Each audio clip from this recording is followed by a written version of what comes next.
নির্বাচনী রোডম্যাপ ঘোষণার দাবিতে বিএনপির কর্মসূচি। দর্শক, এইমাত্র যে খবর সেটি আসলো শিরোনাম আকারে। বোঝা যাচ্ছে যে সরকারের উপর খুব একটা ভরসা পাচ্ছে না। সরকার যে নির্বাচনের কথা বলছেন তার উপরে খুব আস্থা রাখতে পারছেন। সর্বশেষ ডক্টর মোহাম্মদ ইউনূস জাপানি একটি গণমাধ্যমকে বলেছেন যে এই বছরের শেষ নাগাদ নির্বাচন হতে পারে।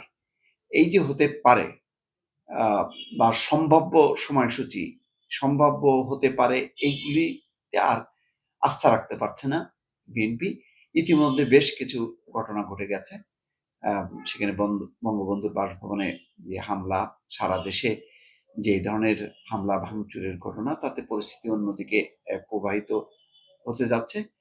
বিএনপি মনে করে যে এই সমস্ত ঘটনাগুলো ঘটছে নির্বাচনকে পেছনে ফেলা দেওয়ার জন্য, অন্য ইস্যুগুলো সামনে রাখার জন্য। বিচার, সংস্কার, এই সমস্ত নানা ইস্যুতে নির্বাচন পিছাবে, তত বেশি সংকট বাড়বে।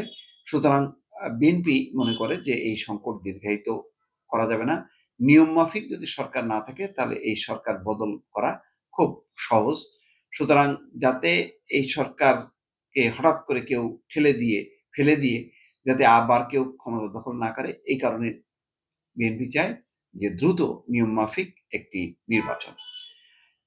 এখানে বলা হচ্ছে নিত্য প্রয়োজনীয় পণ্যের মূল্য বৃদ্ধি সহনীয় পর্যায়ে রাখা সহ দ্রুত গণতান্ত্রিক যাত্রাপথে উত্তরণের জন্য নির্বাচনী রোডম্যাপ ঘোষণার দাবিতে সারা দেশে জেলা ও মহানগরে পর্যায়ক্রমে সভা সমাবেশ কর্মসূচি ঘোষণা করেছে বিএনপি। আগামী 11 ফেব্রুয়ারি থেকে রমজান শুরু হওয়ার আগ পর্যন্ত এই কর্মসূচি অনুষ্ঠিত হবে। শনিবার নয়াপল্টনে দলের কেন্দ্রীয় কার্যালয়ে এক সংবাদ সম্মেলনে এই কর্মসূচি ঘোষণা করেন বিএনপির সিনিয়র যুগ্ম মহাসচিব রুহুল কবির রিজভী।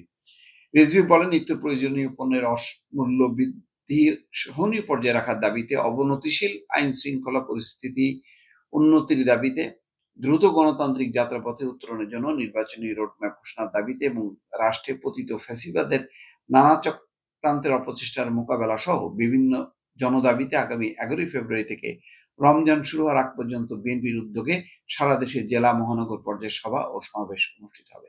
অর্থাৎ একটা কর্মসূচির মধ্যে নিয়ে আসতে চাচ্ছে বিএনপি তার দলীয় নেতা কর্মীদেরকে, যাতে এই দাবিটা জোরালো করা যায়। ইতিমধ্যে সিদ্ধান্ত হয়েছে যে আগামীকাল দলের মহাসচিব মির্জা ফখরুল ইসলাম আলমগীর, দলের স্থায়ী কমিটির সদস্য আমির খসরু মাহমুদ চৌধুরী, তারা দেশে ফিরলে বিদ্যমান যে পরিস্থিতি, যে ঘটনা ঘটেছে, সেগুলো বিএনপি সমর্থন করছে না।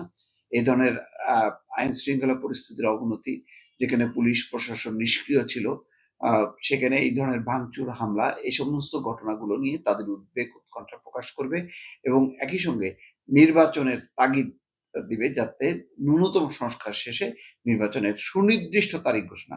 এখন বিএনপির কাছে একটাই বিষয়, সেটা হচ্ছে নির্বাচনের সুনির্দিষ্ট তারিখ ঘোষণা। এই সুনির্দিষ্ট তারিখ ঘোষণার দাবিতে বিএনপি এখন ঐক্যবদ্ধ হচ্ছে, তা একাট্টা হচ্ছে এবং অন্যান্য রাজনৈতিক দলগুলোকেও সাথে নিয়ে তারা নির্বাচনের জন্য একটি সরকারের উপর চাপ সৃষ্টি করার জন্য এই কর্মসূচি তারা শুরু করতে যাচ্ছে। ভালো থাকবেন। আল্লাহ।